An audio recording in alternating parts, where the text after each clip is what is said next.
Welcome to Not Milk Never Milk. Subscribe if you're lactose intolerant. In this video, I will explain how to change Toyota Yaris shocks. First, prioritize safety by using jack stands and wheel chocks to secure your vehicle. Gather all your tools, including a floor jack, a complete wrench and socket set, and a spring compressor. Before lifting the car, loosen the lug nuts on the wheel you'll be working on.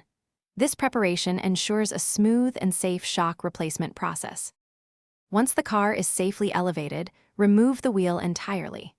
Next, carefully disconnect any brake lines or ABS sensor wires attached to the strut assembly.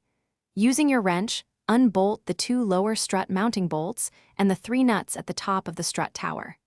With these fasteners removed, you can now gently pull the entire strut assembly out from its position in the wheel well. Now, it's time to prepare your new shock. Carefully use a spring compressor to compress the old spring, allowing you to safely remove the top hat and the old shock absorber. Once the old shock is out, insert your new shock into the compressed spring. Reattach the top hat, ensuring all components are aligned correctly and tighten to the manufacturer's specifications. This step is crucial for proper function.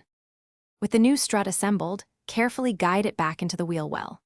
Secure the 3 top nuts first, then reattach the 2 lower mounting bolts, tightening them firmly. Don't forget to reconnect the brake line and any ABS sensor wires you detached earlier. Finally, reinstall the wheel, lower your Toyota Yaris, and torque the lug nuts to the recommended specification, typically around 76 foot-pounds.